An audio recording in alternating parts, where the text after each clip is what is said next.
नमस्कार साथियों। तो चलिए आज के दैनिक जागरण में क्या खास खबरें हैं उन्हें हम लोग एक एक करके देख लेते हैं। और याद रखिए दैनिक जागरण का राष्ट्रीय संस्करण है, नेशनल एडिशन है। तो इसमें आप लोगों को महत्वपूर्ण खबरें ही देखने को मिलेगी। आप लोगों ने देखा है कि बजा बिगुल बिछी बिसात, यानी कि लोकसभा तारीखों का ऐलान हो चुका है। चुनाव आयोग ने ऐलान कर दिया है। और फिर आप सभी जानते हैं कि हमारे देश में 543 सीटें हैं लोकसभा में। इनका चुनाव डायरेक्ट एजेंडा यानी कि मतदाताओं के द्वारा होता है। अगर आपकी उम्र 18 साल हो चुकी है तो वोटर सूची में आपका नाम जुड़ चुका होगा और आप लोग वोट डालने भी जाते होंगे। और अगर आपकी उम्र 25 साल हो चुकी है तो आप लोग लोकसभा का चुनाव लड़ सकते हैं, क्योंकि न्यूनतम उम्र 25 साल रखी गई है। अब बात आती है चुनाव आयोग की। तो एक संवैधानिक संस्था है। संविधान के अनुच्छेद 324 के तहत चुनाव आयोग की स्थापना की बात की गई। 25 जनवरी 1950 में स्थापना हुई थी। 25 जनवरी को आप लोग मतदाता दिवस मनाते हैं। और नई दिल्ली में इसका हेडक्वार्टर देखने को मिलेगा। सुकुमार सेन पहले मुख्य चुनाव आयुक्त थे। तो मुख्य चुनाव आयुक्त ने जारी किया लोकसभा चुनाव का कार्यक्रम, अधिसूचना जारी। 4 राज्यों की विधानसभा चुनाव भी साथ ही होंगे। 13 राज्यों की रिक्त पड़ी 26 विधानसभा सीटों के लिए भी उपचुनाव होंगे। उपचुनाव कहने का मतलब होता है कि जब किसी भी कारण से कोई सीट खाली हो जाती है तो जो वह चुनाव होते हैं उससे बाई इलेक्शन या उपचुनाव कहते हैं। सीईसी बोले कि चुनाव आयोग के सामने 4 बड़ी चुनौतियां हैं, 5M। इनसे निपटने को तैयार है। 2019 के मुकाबले करीब 7 करोड़ अधिक मतदाता इस चुनाव में लेंगे हिस्सा। भाषण में जाति धर्म की बात और व्यक्तिगत आक्षेप पर रहेगी रोक। और आप देखते हैं कि अगर हम बात करें पहले चरण की तो 21 राज्यों में होगा 102 सीटों के लिए। ये 19 अप्रैल को होगा। इसमें आप देखिए अरुणाचल प्रदेश है, असम, बिहार, छत्तीसगढ़, मध्य प्रदेश, महाराष्ट्र, मणिपुर, मेघालय, मिजोरम, नागालैंड, राजस्थान, सिक्किम, तमिलनाडु, त्रिपुरा, उत्तराखंड, उत्तर प्रदेश, बंगाल, अंडमान निकोबार द्वीप समूह और जम्मू कश्मीर, लक्षद्वीप, पुडुचेरी में। और फिर आप देखते हैं कि ये 26 अप्रैल को दूसरा चरण होगा। इस 13 राज्यों की सीटें रहेंगी, 89 सीटें। इसमें असम है, बिहार, छत्तीसगढ़, केरल, कर्नाटक, राजस्थान, मध्य प्रदेश, महाराष्ट्र, मणिपुर, त्रिपुरा, उत्तर प्रदेश, जम्मू कश्मीर और बंगाल। फिर तीसरा चरण 7 मई को होगा। इसमें 13 राज्यों की आप देखिए 89 सीटें शामिल हैं। असम है, बिहार है, छत्तीसगढ़, गोवा, गुजरात, कर्नाटक, मध्य प्रदेश, महाराष्ट्र, उत्तर प्रदेश, बंगाल, दमन द्वीप, नागर हवेली, जम्मू कश्मीर में। फिर आप देखते हैं कि चौथा चरण 13 मई को होगा चुनाव और 10 राज्य की 96 सीटें रहेंगी। इसमें आंध्र प्रदेश, बिहार, मध्य प्रदेश, महाराष्ट्र, उड़ीसा, झारखंड, तेलंगाना, उत्तर प्रदेश, बंगाल, जम्मू कश्मीर। और फिर पांचवा चरण आप देखिए 20 मई को रहेगा। 8 राज्यों की 49 सीटें रहेंगी। इसमें बिहार, झारखंड, उत्तर प्रदेश, उड़ीसा, बंगाल, महाराष्ट्र और जम्मू कश्मीर। और आप देखते हैं कि लद्दाख रहेगा। फिर आप देखेंगे कि छठा चरण 25 मई को रहेगा। 7 राज्यों की 57 सीटें हैं, बिहार, हरियाणा, झारखंड, उड़ीसा, उत्तर प्रदेश, बंगाल और दिल्ली। 7वां चरण आप देखिए 1 जून को होगा और 8 राज्यों की 57 सीटें रहेंगी। इसमें बिहार, हिमाचल प्रदेश, झारखंड, उड़ीसा, पंजाब, उत्तर प्रदेश, बंगाल और चंडीगढ़ है। अब आप सोचिए कि आपके उत्तर प्रदेश में, पश्चिम बंगाल में और बिहार में 7 चरणों में चुनाव है। समझ रहे हैं आप लोग कि किसी समय इस सीट पर होगा, किसी समय उन सीटों पर होगा। तो इस तरह की बात हो रही है। 85 से अधिक उम्र के लोग घर से कर सकेंगे मतदान। इस लोकसभा चुनाव में 85 वर्ष से अधिक उम्र के लोग और 40% से अधिक दिव्यांगता वाले लोग घर से वोट डाल सकेंगे। लोकसभा चुनाव में पहली बार यह सुविधा दी जा रही है और विकल्प चुनने के लिए फार्म 12D ऐसे लोगों को घर भेजेंगे। अब आप सोचिए कि चुनाव इतना जरूरी रहता है, मतदाता वोट डालना इतना जरूरी रहता है कि आपके घर भी सुविधा दी जाएगी। 2.5 महीने से अधिक चलेगी चुनाव प्रक्रिया और यह देश के संसदीय इतिहास में होने वाला दूसरा सबसे लंबी अवधि का चुनाव है। इससे पहले 1951-52 में करीब 4 माह की अवधि में चुनाव प्रक्रिया संपन्न हुई थी। इस बार चुनावी कार्यक्रम 2.5 महीने से अधिक तक चलने वाला है और आप देखते हैं एक पर्व की तरह लिया जाता है। ये भी आप सभी जानते हैं। कुल मतदाता की बात करें तो 96.88 करोड़ है। पुरुषों में से आप देखिए 49.7 करोड़ है। महिलाएं आप देखिए 47.1 करोड़ है। ट्रांसजेंडर 48,000 है। ये भी याद रखिएगा। और मतगणना होगी 4 जून को, ठीक है, यानी कि उनकी किस्मत खुलेगी कब? 4 जून को। और 2019 में गठबंधन की स्थिति देखेंगे, एनडीए को 353 थी और बीजेपी को अकेले 303 है। और आप देखते हैं कि यूपीए जो कांग्रेस का गठबंधन था उसे 91 थी और अन्य को 98 मिली थी टोटल। और बहुमत के लिए 272 सीटें चाहिए होती है, देखिए ये भी आप लोग जान लीजिए। चलिए आप लोग देखिए, सबसे ज्यादा सीटें आप लोगों को उत्तर प्रदेश में देखने को मिलती है, 80 सीटें आपको देखने को मिलेंगी, बाकी आप लोग देखते रहिए। और देखिए आदर्श आचार संहिता की बात करें ना, तो जिस समय चुनाव आयोग तारीखों का ऐलान करता है और जब तक रिजल्ट नहीं आ जाते तब तक ये लागू रहता है। और इसमें कुछ नियम होते हैं कि ये नहीं करना चाहिए, समझ रहे हैं आप लोग, कि एक तरह से निष्पक्ष चुनाव बना रह सके, इसी के लिए आप देखते हैं कि है अयोध्या और सीए के गलत उल्लेख पर पाकिस्तान को दिया कड़ा संदेश। भारतीय तीन ने कहा कि पाक अल्पसंख्यकों को बुरे बर्ताव का रिकॉर्ड और भारत में सभी धर्मों के लोगों के साथ समान व्यवहार पाकिस्तान के प्रस्ताव ने से भारत सहित 44 देश रहे दूर। ये आप सभी जानते हैं कि देखिए इस पर हमने कई बार बात की हुई है। और संयुक्त राष्ट्र की बात करें तो यूनाइटेड नेशंस की बात हो रही है, जिसकी स्थापना 24 अक्टूबर 1945 में हुई थी। न्यूयॉर्क यूएसए में इसका हेडक्वार्टर देखने को मिलेगा। अब देखिए सीए आया हुआ है, इसमें आप देखते हैं कि जो भारत के पड़ोसी हैं पाकिस्तान, अफगानिस्तान, बांग्लादेश, इस यहाँ के जो धार्मिक अल्पसंख्यक लोग हैं उन्हें नागरिकता देने की बात हो रही है भारत में, लेकिन इसमें मुस्लिमों को शामिल नहीं किया गया, इसलिए आप देखते हैं कि लोग विरोध कर रहे हैं। समझ रहे हैं आप लोग। फिर सीए को एनआरसी से जोड़ दे रहे हैं, तो ये भी परेशानी की वजह खड़ी हुई है। एनआरसी क्या है? एक रजिस्टर बनता है एक तरह से, आप देखिए भारतीयों का, उसमें जो भारतीय है कानूनी रूप से उनको शामिल किया जाएगा। अब जो बच जाएंगे देखिए अवैध रूप से भारत में रह रहे, उनका क्या होगा? तो आप देखते हैं कि बाकी धर्मों के जो लोग होंगे उन्हें तो नागरिकता सीए 2019 के तहत मिल जाएगी, लेकिन जो मुस्लिम होंगे उसमें उन्हें नागरिकता नहीं मिलेगी। तो इसलिए आप देखते हैं कि इसमें कहा जा रहा है कि ये भेदभाव है मुस्लिमों के साथ, तो बहुत सारे लोग इसका विरोध भी कर रहे हैं। 193 सदस्यों वाली महासभा में पाकिस्तान और चीन द्वारा इस्लामोफोबिया पर प्रस्तुत संकल्प के समर्थन में 115 सदस्यों ने मत दिया, विरोध में कोई मत नहीं पड़ा। Bharat, Brazil, Britain, France, Germany, Italy और यूक्रेन सहित 44 देशों ने मतदान में हिस्सा नहीं लिया है। आबकारी नीति घोटाले में अदालत में पेश हुए केजरीवाल, मिली जमानत। मनी लॉन्ड्रिंग से जुड़े मामले में पूछताछ के लिए ईडी ने दिए थे 8 समन। 15 हजार रुपए की मुचल के बाद 1 लाख रुपए की जमानती पर मिली राहत। और देखिए एक तरफ एक सप्ताह तक ईडी रिमांड पर की कविता, ये भी आपका आबकारी नीति घोटाले में गिरफ्तार हुई है। आबकारी यानी कि शराब नीति की बात हो रही है। और ईडी की अगर हम बात करें तो इन्फोर्समेंट डायरेक्टरेट की बात कर रहा हूँ, प्रवर्तन निदेशालय की बात कर रहा हूँ। इसका हेडक्वार्टर आपको नई दिल्ली में देखने को मिलेगी। और इसकी स्थापना कब हुई थी? इसकी स्थापना हुई थी 1 मई 1956 में, ये भी आप लोग याद रखिएगा।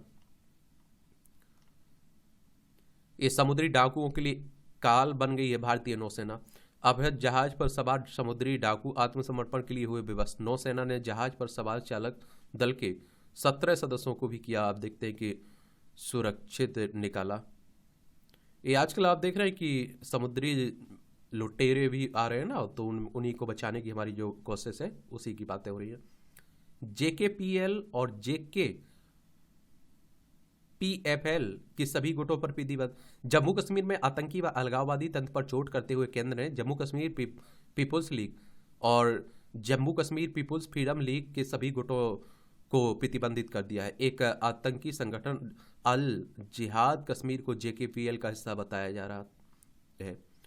और समान नागरिक संहिता से बनेगा बेहतर वातावरण। उत्तराखंड में समान नागरिक संहिता पर कानून लागू होने वाला है। मुख्यमंत्री पुष्कर सिंह धामी ने कहा कि देवभूमि से निकली यह संहिता से देश में बेहतर वातावरण का निर्माण होगा। इसमें समेत अन्य मुद्दों पर धामी ने दैनिक जागरण में आप देखते हैं कि उत्तराखंड ब्यूरो प्रमुख विकास धूलिया ने विस्तार से बातचीत की हुई है। देखिए समान नागरिक संहिता का कहने का मतलब है कि सबके लिए समान कानूनों की बात हो रही है। अभी आप देखते हैं कि कोई किसी को मार दे तो क्रिमिनल कानून में तो आप देखते हैं सबके लिए एक समान कानून होता है, लेकिन जो सिविल कानून है, क्रिमिनल कानून तो सबके लिए है, लेकिन सिविल कानून है जिसमें आप देखिए शादी की बात कर लीजिए, तलाक लेने की या गोद लेने की या संपत्ति में बंटवारे की, तो इसमें आप देखते हैं कि अलग अलग धर्मों में, अलग अलग समुदाय में अलग अलग देखने को मिलता है। तो इन सबको एक करने की बात हो रही है समान नागरिक संहिता में। भाजपा को सबसे ज्यादा चंदा लेकिन पिती सांसद सबसे कम है। चुनावी बॉन्ड की पूरी समीक्षा कई दलों को करेगी आशा है। भाजपा को पिती सांसद मिले हैं 20.03 करोड़, कांग्रेस को 27 करोड़ मिले हैं। अभी आपने देखा है कि चुनाव इलेक्टोरल बॉन्ड है जो है ना, उससे आप देखते हैं सुप्रीम कोर्ट ने एसबीआई को फटकार लगाई थी कि भाई उसे चुनाव आयोग को दीजिए, चुनाव आयोग अपनी वेबसाइट पर डालेगा। और कम से कम लोगों को, आम मतदाताओं को मालूम तो होना चाहिए कि उनकी पार्टी, जो राजनीतिक पार्टियां, उन्हें चंदा कौन कहाँ से दे रहा है। तो ये भी याद रखिएगा। अब आप देखिए चुनाव की बिगुल बज चुकी है, तो मुझे लगता है कि अब तो यही यही बातें होंगी। अब 350 की, 400 की बातें हो रही हैं प्रधानमंत्री साहब की तरफ से। तो आप देख रहे हैं कि उस पर एक नैरेटिव बन दिया हो चुका है। अब उसी पर चर्चाएं हो रही हैं कि कैसे आएंगी कैसे आएंगी। देखते हैं बाकी क्या होता है। नए मतदाताओं को बूथ तक लाने के लिए, नए मतदाताओं को बूथ पहुंचाने की बाधाओं को दूर करेंगे। यूथ आइकन के का प्रयोग कर नए मतदाताओं को लाया जाएगा बूथ तक। इंटरनेट मीडिया के जरिए जागरूक करेंगे। रेडियो जॉकी के जरिए लुभाने का होगा प्रयास। चलिए अच्छी बात है।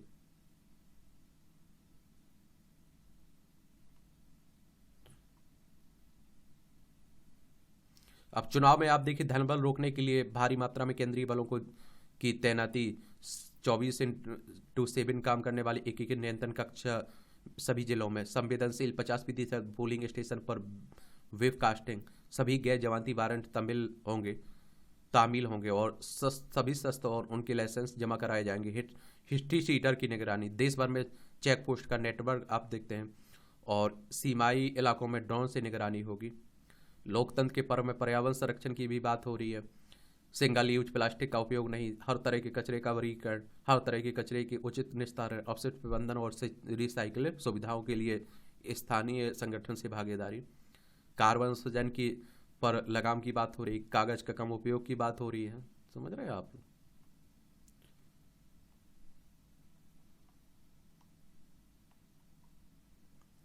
भाजपा की मजबूत तैयारी, विपक्षी दल भी बड़ा रहे एकजुटता, और उनका इंडिया गठबंधन बना ना।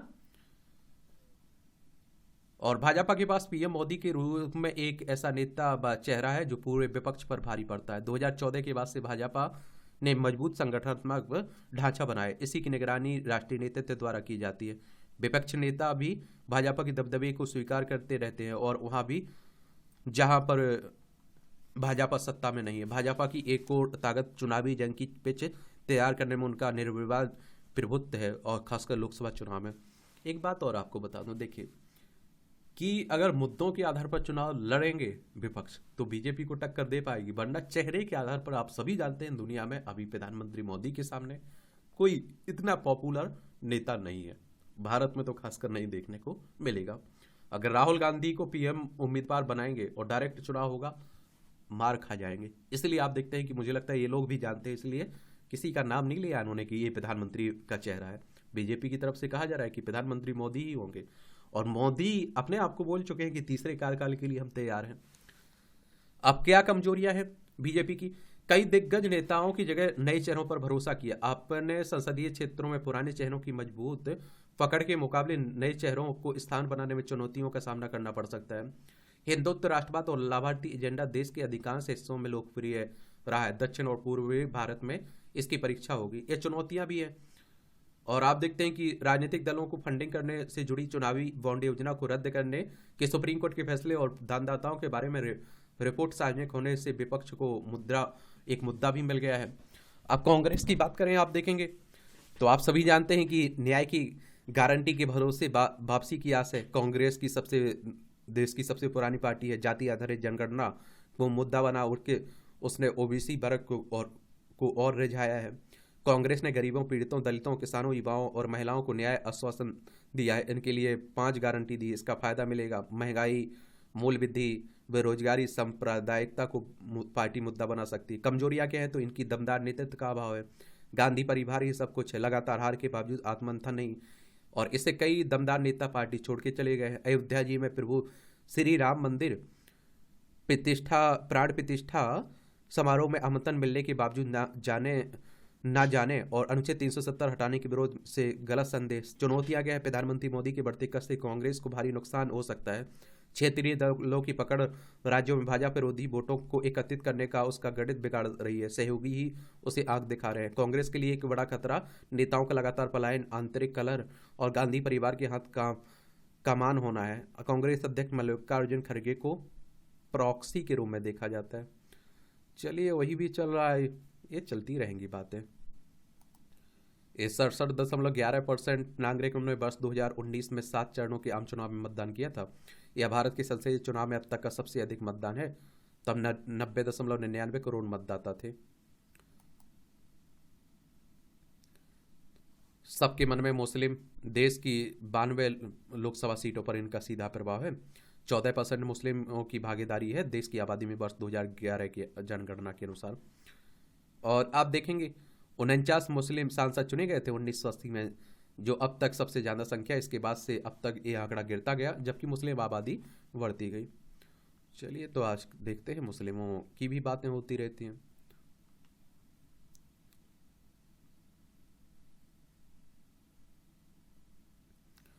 देखिए 2019 के चुनाव में भारतीय जनता पार्टी को 37.4% वोट मिले थे। यानी कि आप समझ सकते हैं कि 63% के लगभग विपक्ष को मिले थे, लेकिन वो वोट बट गए थे। इसलिए आप देखते हैं कि बीजेपी को फायदा हुआ था।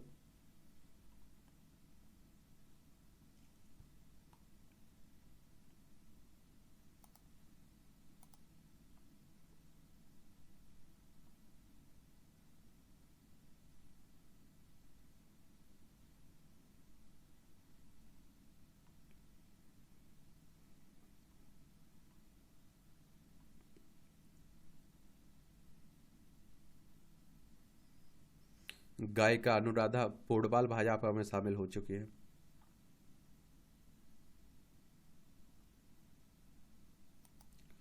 चुनाव की बातें होंगी। अब देखिए हर पेज में आपको चुनाव आयोग देखने को मिलेगा, चुनाव देखने को मिलेगा।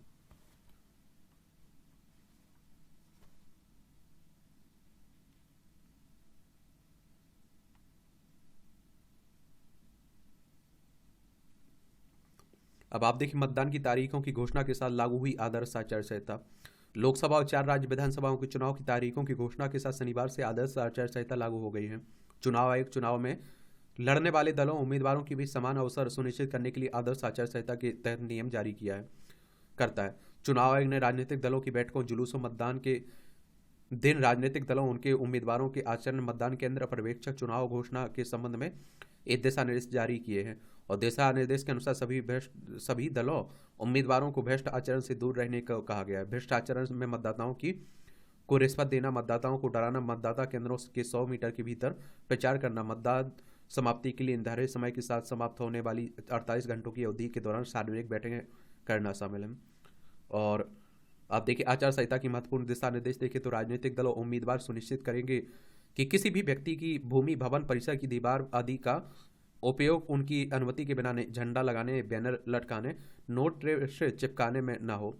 राजनीतिक दल उम्मीदवार यह सुनिश्चित करेंगे कि उनके समर्थक अन्य दलों द्वारा आयोजित बैठकों और जुलूसों में बाधा न डालें।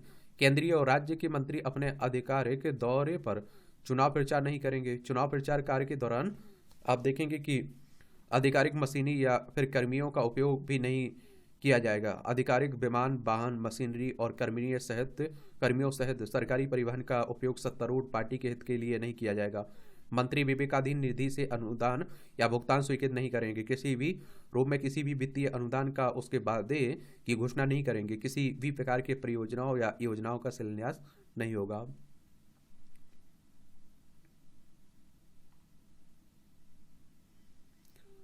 मुरादाबाद विश्वविद्यालय को गुरु जम्बेश्वर के नाम से करने की घोषणा हुई है।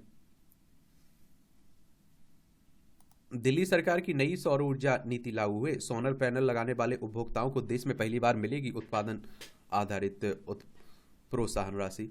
और सरकारी इमारतों की छत पर सोलर पैनल लगाना अनिवार्य हुआ है। चलिए अच्छी बात है।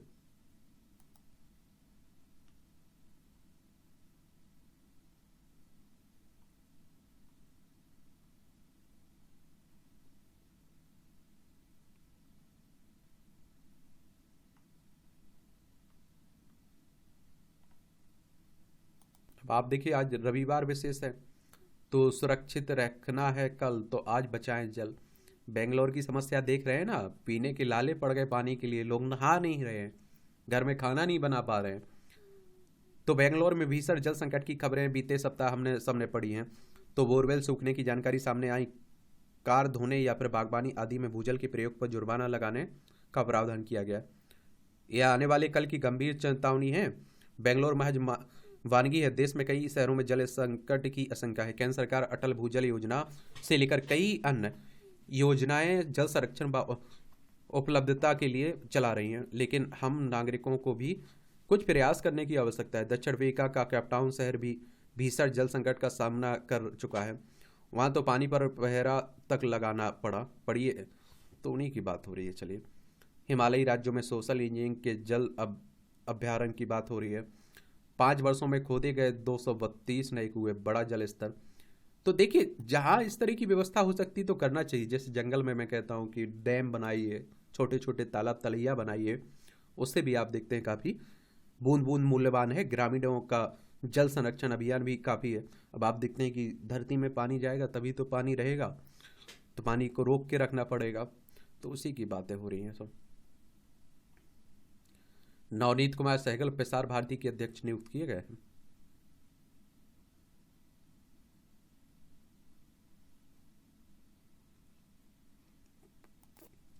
अब आप देखिए, ये संपादकीय पाठ है और मैं कहता हूं कि संपादकीय पाठ जरूर देखा करिएगा। ये आपको प्रीलिम्स में, मुख्य परीक्षा में, इंटरव्यू में हर जगह मदद पहुंचाते हैं। नागरिकता कानून पर दुष्प्रचार। तो दिसंबर 2019 में संसद से पारित हुए नागरिकता संशोधन कानून यानी कि सीएए के नियम तय होते ही उस पर अमल शुरू हो गया है। और यह कानून भारत के 3 पड़ोसी देश पाकिस्तान, अफगानिस्तान और बांग्लादेश में उत्पीड़न का शिकार होकर भारत आए इन देशों के अल्पसंख्यकों को नागरिकता देने के लिए है। और इन तीनों देशों के अल्पसंख्यकों को राहत देना एक तरह से विभाजन की तरह स्थित परिस्थितियों का निवारण करना है। भारत विभाजन के बाद पहले पाकिस्तान में अल्पसंख्यकों का उत्पीड़न हुआ है, फिर उससे अलग होकर बने बांग्लादेश में भी, और इसी तरह अफगानिस्तान में इस्लामी कट्टरपंथियों के वर्चस्व के चलते हिंदुओं और सिखों का वहाँ रहना दुर्भर हो गया है। देश विभाजन के बाद भारत पाकिस्तान ने नेहरू ले आकर नामक जो समझौता हुआ, उसके तहत यह तय हुआ था कि दोनों देश अपने यहाँ के अल्पसंख्यकों का ध्यान रखेंगे। पाकिस्तान इस समझौते के पालन के प्रति कभी ईमानदार नहीं रहा है। वह अल्पसंख्यकों का जो उत्पीड़न शुरू हुआ है वह समय के साथ बढ़ता गया और आज भी जारी है। और देखिए, आंकड़े उठा के देखिए, कहते हैं कि यहाँ जब बंटवारा हुआ तो अच्छी खासी संख्या में अल्पसंख्यक लोग थे, आज ना के बराबर बचे हुए हैं।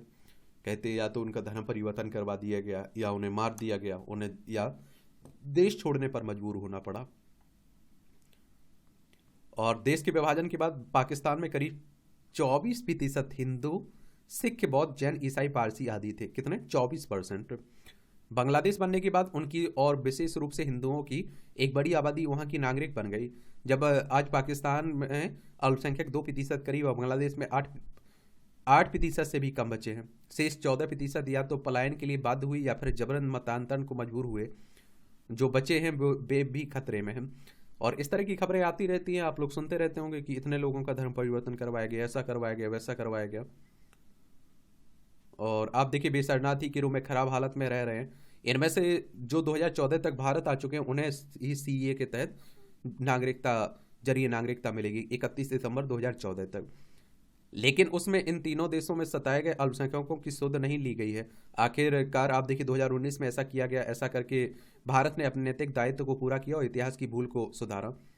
और सीए में संशोधन के विरोध में 2020 में देश में हिंसक प्रदर्शन हुए। दिल्ली में जो शाहीन बाग में महीनों तक सड़क को बंद करके धरना दिया गया और इसके कारण दिल्ली में भीषण दंगे हुए और जिसमें 50 से अधिक लोग मारे गए। सीए पर अमल की घोषणा होते ही कल कई दलों ने उसका भी फिर से विरोध शुरू किया, और जैसे 4 साल पहले किया था। और इस कानून से असहमति जताने के लिए लोगों को गुमराह करने और वर्गलाने वाला हास्यास्पद बयान दिए जा रहे हैं। दिल्ली के मुख्यमंत्री अरविंद केजरीवाल कह रहे हैं कि मोदी सरकार उक्त तीनों देशों के अल्पसंख्यकों को बुलाकर उन्हें नौकरी देगी और उनके लिए घर बनाएगी। उन्होंने यह कहकर लोगों को डराने का भी काम किया है कि यदि इन देशों के करोड़ों लोग भारत आ गए तो अपराध बढ़ जाएंगे और कानूनन एवं व्यवस्था के लिए खतरा पैदा हो जाएंगे। या वह जानबूझकर इस तथ्य की अनदेखी कर रहे हैं कि सीए उक्त तीनों देशों के अल्पसंख्यकों को बुलाकर नागरिकता देने का कानून नहीं है, यह तो केवल उनके लिए है जो 2014 तक भारत आ चुके हैं। बंगाल, तमिलनाडु, केरल के मुख्यमंत्री कह रहे हैं कि वे इस कानून को अपने यहाँ लागू नहीं होने देंगे, जबकि नागरिकता देना केंद्र सरकार का अधिकार है, संघ सूची का विषय किसी राज्य सरकार का नहीं है। और आप देखिए, यह ध्यान रहे कि अतीत में बंगाल, केरल, राजस्थान और पंजाब की तत्कालीन सरकारें अपने विधानसभा में सीए के विरोध में प्रस्ताव पारित कर चुके हैं, जो भी नेता सीए का विरोध कर रहे हैं उनके पास इस सवाल का कोई जवाब नहीं कि अगर भारत पड़ोसी देशों के अल्पसंख्यकों की चिंता नहीं करेगा तो कौन करेगा। भारत विभाजन के पहले तो ये भारत के ही वे नागरिक थे और जिन पर पाकिस्तान थोप दिया गया। और वह यह संभव है कि लोकसभा चुनाव के पहले सीए लागू होने के कारण रणनीतिक रूप से भाजपा को कुछ लाभ मिल सकता है, लेकिन इसका यह मतलब नहीं है कि इसके आशंकित होकर विपक्षी दल बेतुकी बातें करने लगे और जनता के बीच भ्रम फैलाए। फिलहाल वे यही कर रहे हैं। वे मुस्लिम समाज में यह भ्रम फैला रहे हैं कि सीए लागू होने के उपरांत एनआरसी के को इस पर तरह लागू किया जाएगा, उनकी नागरिकता चली जाएगी। यह निरा झूठ है, क्योंकि अभी तो एनआरसी की कोई बात ही नहीं है। और यदि कभी एनआरसी लागू होती है तो अवैध तरीके से बांग्लादेश से आए मुसलमानों पर असर पड़ सकता है, लेकिन किसी को तब तक नहीं निकाला जा सकता है जब तक कि संबंधित देश उसे लेने को तैयार नहीं है। एक भ्रम यह भी फैलाया जा रहा है कि अफगानिस्तान, पाकिस्तान और बांग्लादेश के मुसलमानों को नागरिकता देने के दरवाजे बंद किए जा रहे हैं। यह भी झूठ है, क्योंकि नागरिकता कानून में उनके लिए अलग से नियम है और इस नियम के तहत इन देशों के प्रताड़ित मुस्लिम भारत की नागरिकता पाने का आवेदन कर सकते हैं। और यह विडंबना है कि विपक्षी दल वोट बैंक की राजनीति के चलते अफगानिस्तान, पाकिस्तान और बांग्लादेश से आए मुसलमानों को इन देशों के अल्पसंख्यकों के समकक्ष रखना चाह रहे हैं और इसकी अनदेखी कर रहे हैं कि वे धार्मिक प्रताड़ना का शिकार नहीं। विपक्षी दल म्यांमार से आए रोहिंग्या मुसलमानों को लेकर भी मौन है, जबकि वे पूर्वोत्तर में से घुसपैठ कर जम्मू कश्मीर और हैदराबाद तक जाकर बस गए। भारत सदैव से शरण लेने आए दूसरे देशों के लोगों को के प्रति उदार रहा है, लेकिन आज पहले जैसी स्थिति नहीं है। अब आप देखिए, शरणार्थी के रूप में आतंकी तत्वों के आने का खतरा बढ़ गया है। भारत ऐसी स्थिति में भी नहीं है कि जो भी आना चाहे उसे आने दें और उसे नागरिकता भी दे दें। भारत की आबादी इस समय विश्व में सबसे अधिक हो गई है। यदि भारत में दूसरे देशों के नागरिकों का अवैध आगमन जारी रहा तो स्थिति गंभीर हो सकती। अन्य देशों की तरह भारत को यह तय करने का अधिकार है कि वह दूसरे देशों के किन लोगों को नागरिकता दे और किन्हें किन्हें नहीं।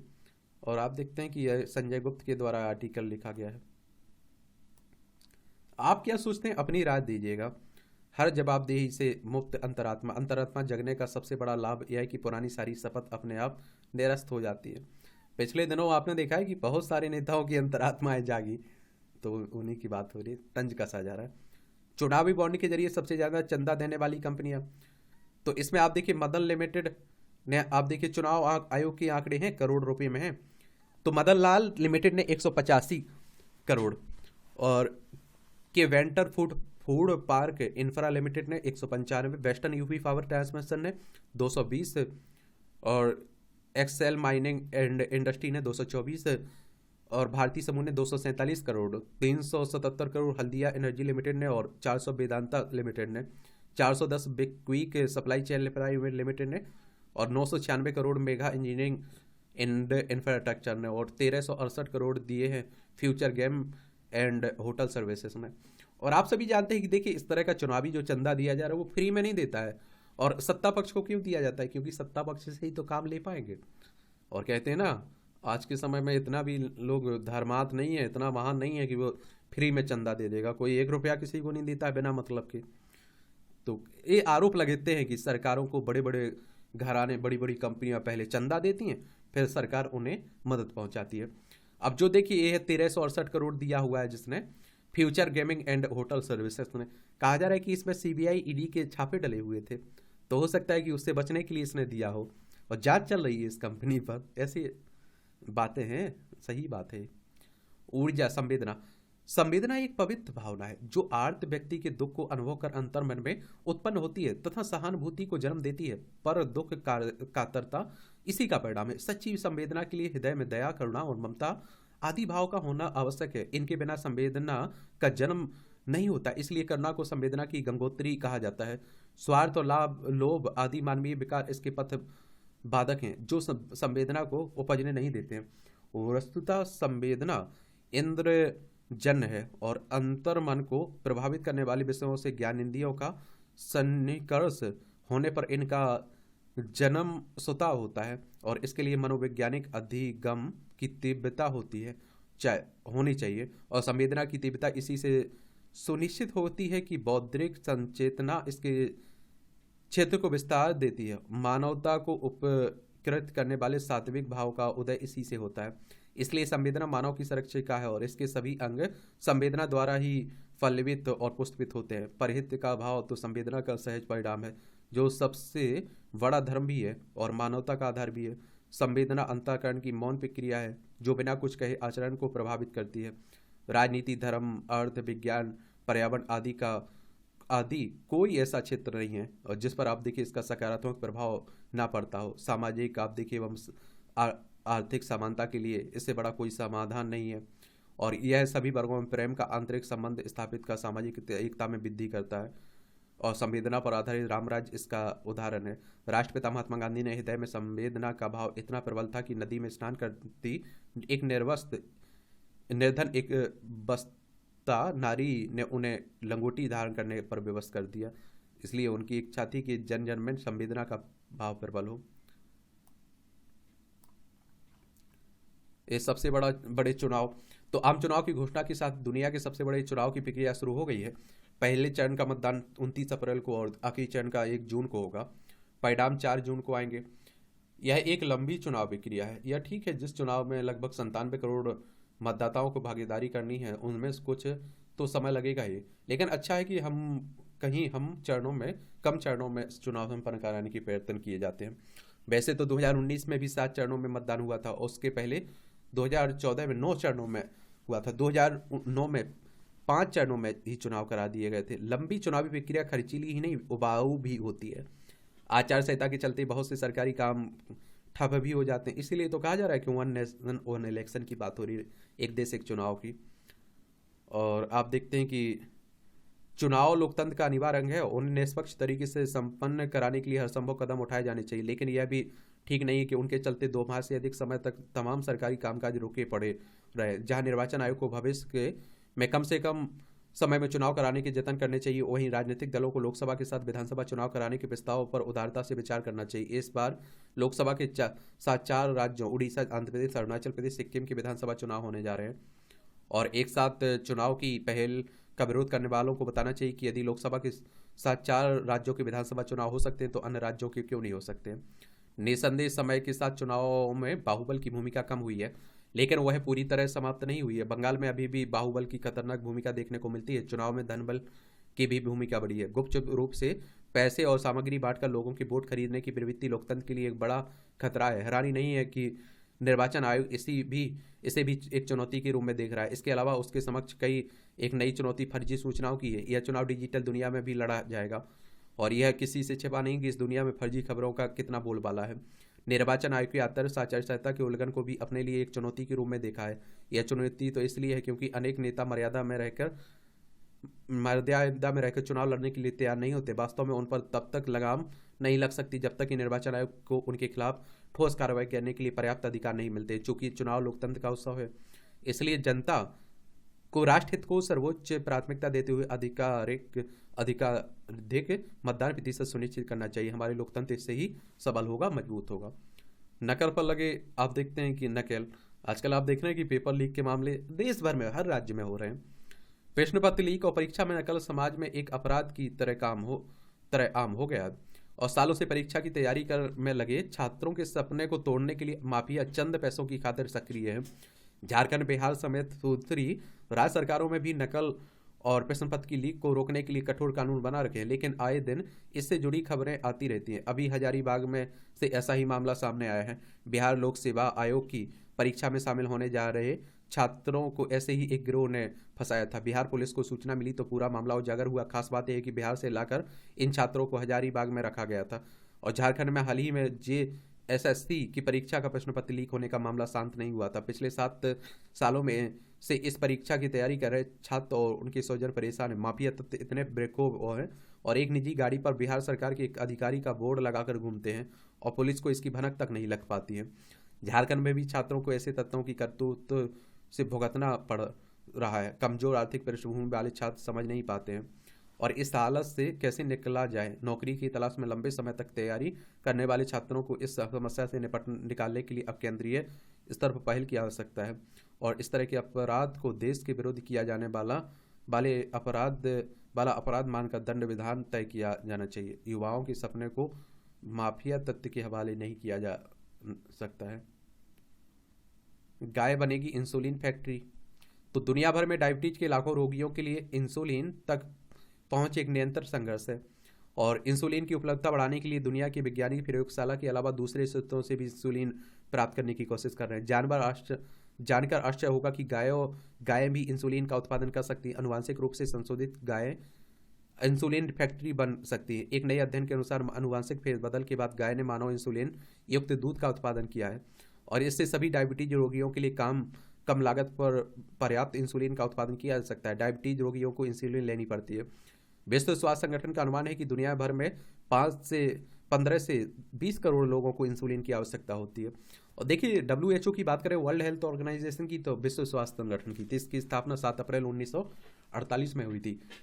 जेनेवा स्विट्जरलैंड में इसका हेडक्वार्टर देखने को मिलेगा। 7 अप्रैल को आप लोग विश्व स्वास्थ्य दिवस भी मनाते हैं और उनमें से केवल आधे का ही इंसुलिन के साथ इलाज किया जा रहा है। कई निम्न और मध्यम आय वाले देशों और कुछ उच्च आय वाले देशों में इंसुलिन तक पहुंच अपर्याप्त है। इंसुलिन की कमी दूर करने के लिए अमेरिका और ब्राजील के शोधकर्ताओं ने मिलकर गाय आधारित बायो फैक्ट्री का निर्माण किया है। शोधकर्ताओं ने नियमित ब्राजीलियाई गायों के गर्भाशय में प्रत्यारोपित कुछ गाय भ्रूणों की कोशिकाओं में इंसुलिन के प्रारंभिक रूप प्रो इंसुलिन डाला है। प्रत्यारोपण के परिणाम स्वरूप एक ट्रांसजेनिक बछड़ी का जन्म हुआ। ट्रांसजेनिक शब्द से अभिप्राय एक ऐसे जीव से जिसमें किसी असंबद्ध जीव से कृत्रिम के रूप से लाया गया DNA शामिल होता है। ट्रांसजेनिक बछड़ी के दूध में प्रो इंसुलिन का उत्पादन करने की अद्भुत क्षमता है।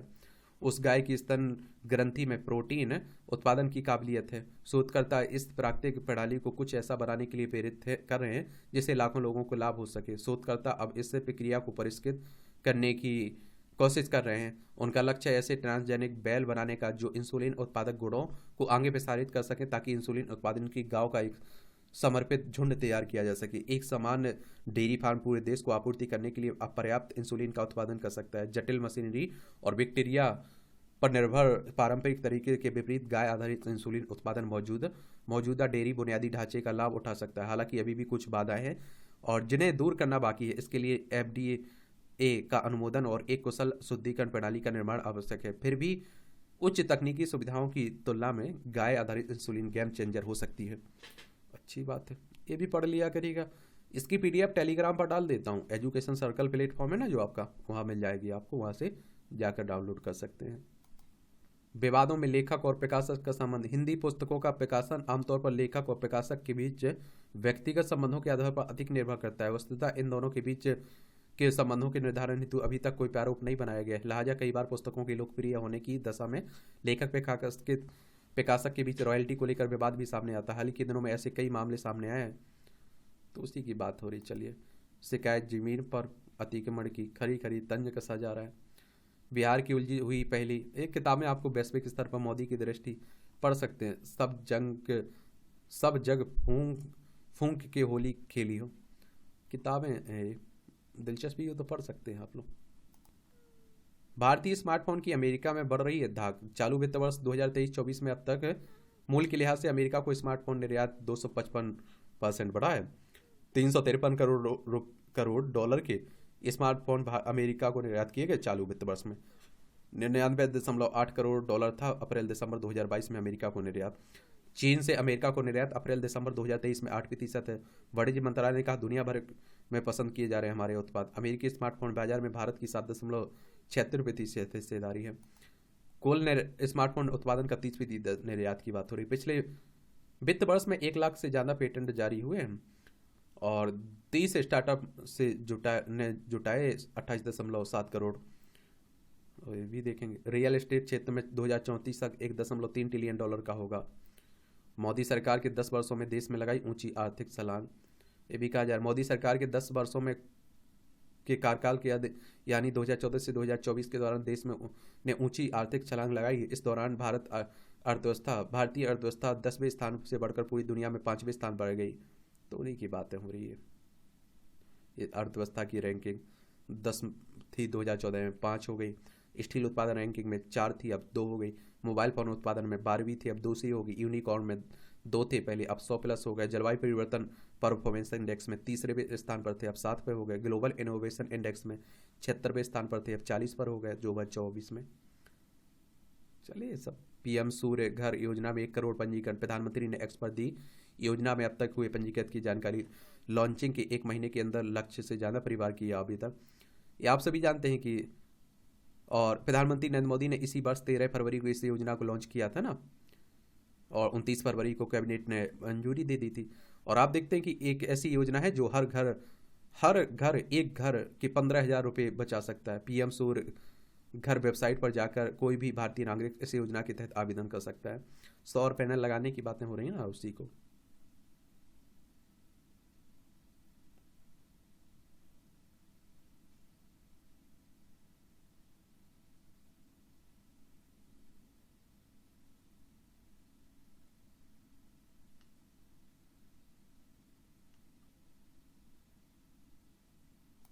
ये आपकी अंतर्राष्ट्रीय खबरें हैं। रूस में चुनाव के दौरान हमले हुए, सीमावर्ती शहर में यूक्रेन की गोलाबारी में 2 मरे, रिफाइनरी में लगी आग। और देखिए, आप देखेंगे रूस और यूक्रेन के बीच युद्ध चल रहा है ना, ये हमारा प्यारा भारत है। वहाँ इजराइल हमास के बीच युद्ध चल ही रहा है। अमेरिकी राष्ट्रपति चुनाव में ट्रंप का समर्थन नहीं करेंगे। फ्रांस गाजा में युद्ध विराम पर आज फिर शुरू हो सकती है वार्ता। एमनेस्टी की पाकिस्तान में एक्स बहाल करने की मांग हो रही है। भारतीयों को निर्वासित नहीं करने पर पाकिस्तान कोर्ट ने लगाई है, आप देखिए, फटकार। मैक्सिको में सामूहिक नींद, उत्तम स्वास्थ्य के लिए नींद जरूरी है ना, इसी के उद्देश्य से आप देखिए इस आयोजन विश्व नींद दिवस की स्मृति में किया गया है।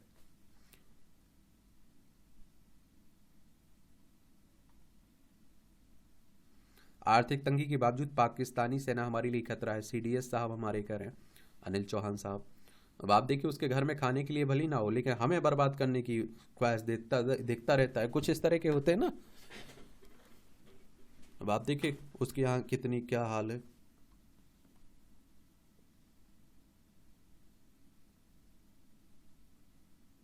देखिए, बाहरी देशों से आज आ रही हैं। 20 दिन की वीजा पर सगाई करने पिता के साथ मुरादाबाद पहुंची ईरानी युवती। विज्ञापन उद्योग के दिग्गज फली वकील की निधन हो गया है। 18 पाकिस्तानी शरणार्थियों को भारत की नागरिकता लागू होने के बाद शनिवार को गुजरात के गृह राज्य मंत्री हर्ष संघवी ने ये कहा है। चलिए, अच्छी बात है।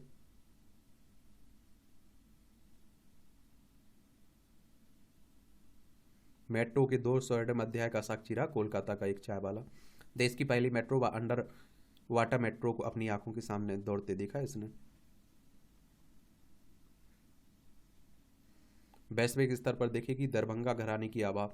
ये ध्रुपद गायक जर्मनी के पीटर पेंको को आईसीसीआर ने सौंपी आर्काइव जिम्मेदारी। दरभंगा घराने की 12वीं पीढ़ी के ध्रुपद गायक ईवी के प्रोफेसर पीके मल्लिक करेंगे मदद इसमें।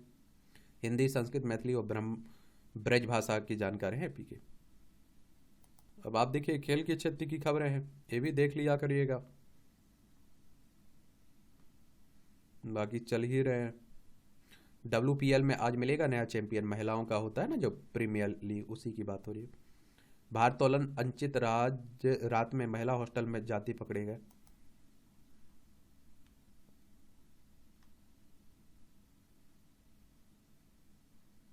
लक्ष्य सेन सेमीफाइनल में पहुंचे हैं। आप देखते हैं कि इंग्लैंड चैंपियन पुरुष सिंगल्स सेमीफाइनल में प्रवेश कर लिया है इन्होंने। एक खजुराहो से 100 किलोमीटर दूर प्राचीन मंदिर की खोज में खुदाई की विरासत दबी होने की उम्मीद है। ये आप देख, मध्य प्रदेश की बात हो रही है। और पन्ना जिले के नचना गांव में टीले की खुदाई के से पहले पूजा अर्चना करते पुरातत्व विभाग की टीम। राखी कड़ी के टीला नंबर 1 पर खुदाई में मिले 3 मानव कंकाल। आप देखिए, खुदाई होगी तो कुछ तो मिलेगा।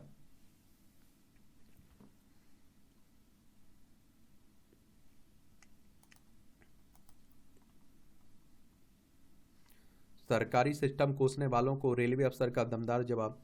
सरकारी सिस्टम यह सिर्फ शब्द नहीं है, इसे सुनते ही नकारात्मकता और लापरवाही का ऐसा भाव मन में उपजता है कि मानो उसे कभी ठीक ही नहीं किया जा सकता। उन्हीं व्यवस्थाओं के बीच रहकर एक छोटा सा अधिकारी कैसे बड़ा बदलाव कर सकता है, यह लखनऊ में पदस्थ युवा रेलवे अफसर सिद्धार्थ वर्मा से सीखा जा सकता है। हाल ही में उन्होंने मौजूदा संसाधनों में ही एक सिस्टम बनाकर 337 आस्था स्पेशल ट्रेन दौड़ाकर 4.60 लाख श्रद्धालुओं को अयोध्या नगरी पहुंचाकर रामलला के दर्शन करवाए हैं।